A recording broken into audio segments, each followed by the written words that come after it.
IMF programme से मुआशी इस्तेहकाम आता है, तरक्की नहीं होती। वज़ीर आज़म इस्लामाबाद में prime minister digital youth hub के इजरा की तकरीब से खिताब करते हुए वज़ीर आज़म ने कहा कि अल्लाह से दुआ है कि IMF का हालिया प्रोग्राम आखिरी प्रोग्राम हो। 70 सालों में हमारे कर्जों में इजाफा ही हुआ। वज़ीर आज़म ने कहा कि आप लोगों को मालूम होगा कि IMF से स्टाफ लेवल मुआहिदा हो गया, लेकिन ये $1 मिलियन कर्ज है, हमने कमाया नहीं है। इन्होंने कहा कि नौजवान नस्ल की मेहनत और हुनर की बदौलत कर्ज की जिंदगी को वकार की जिंदगी में बदलना है और मैं आखिरी हद तक आपको कर्जों से निजात दिलाऊंगा। किसान, सनतकार और नौजवान को मुआशी तौर पर मजबूत करना है। वज़ीर आज़म ने कहा कि पाकिस्तान के नौजवानों को बाइज्जत रोजगार के हसूल के काबिल बनाना है, जिसके लिए दीगर अखराजात कम करके यूथ की ट्रेनिंग के लिए पैसा देंगे और खादिम बनकर पाकिस्तान की खिदमत करता रहूंगा। वज़ीर आज़म ने कहा कि पिछले 3 हफ्तों में 34 अरब रुपए खजाने में आए।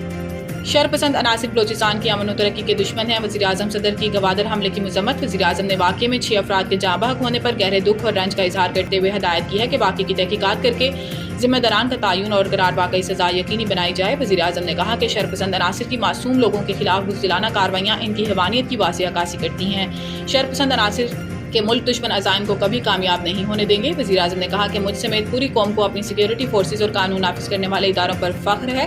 सदर मुमलिकत आसिफ अली जरदारी ने मुसल्लह अफराद की फायरिंग की मजम्मत करते हुए दहशतगर्द हमले में कीमती जानी नुकसान पर इज़हार अफसोस किया। आसिफ अली जरदारी ने कहा कि दहशतगर्द मुल्क की तरक्की और सूबे की खुशहाली के दुश्मन है। दहशतगर्द बलोचिस्तान को तरक्की करता नहीं देखना चाहते। सदर मुमलिकत ने हमले में जख्मी अफराद की जल्द सेहतयाबी, जाँ बहक अफराद की बुलंदी दर्जात और अहल खाना के सब्र जमील की दुआ की। 15 दिन मुअत्तल रहने के बाद जाफर एक्सप्रेस पेशावर से क्वेटा के लिए रवाना। वफाकी वजीर अमीर मकाम ने मुसाफिरों को पेशावर से रुखसत किया। जाफर एक्सप्रेस जुम्मे को क्वेटा से पेशावर आएगी। गुज़िश्ता रोज वजीर रेलवे हनीफ अब्बासी ने ऐलान किया था कि हफ्ते में 2 दिन चलने वाली बोलान मेल रोजाना की बुनियाद पर चलाई जाएगी। मीडिया से गुफ्तगू में अमीर मकाम ने कहा कि जो बलूचिस्तान की तरक्की रोकना चाहते थे, इन्हें मायूसी हुई। दहशतगर्दी के खिलाफ कौम मुत्तहिद है, कोई सियासत ना करे। मखसूस जमात नफरत और शरंगेजी का मुजाहरा कर रही है। याद रहे कि 2 हफ्ते कबल बलूचिस्तान के इलाके बोलान में दहशतगर्दों ने जाफर एक्सप्रेस पर हमला करके खवातीन और बच्चों समेत तमाम मुसाफिरों को यरगमाल बना लिया था और फायरिंग करके 18 फौजियों समेत 26 अफराद को शहीद कर दिया था। अमरीकी कांग्रेस में पाकिस्तान मुखालिफ बिल 2 तरफा ताल्लुकात की कासी नहीं।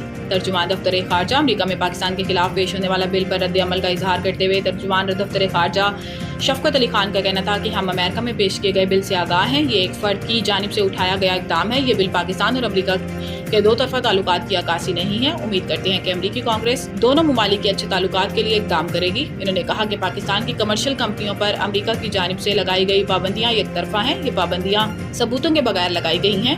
पाकिस्तानी सहाफ़ियों के दौरा इसराइल पर बात करते हुए तर्जुमान ने बताया कि पाकिस्तानी पासपोर्ट पर इसराइल का दौरा नहीं हो सकता। इससे पहले जो इसराइल के दौरे हुए वो डुअल नेशनल थे।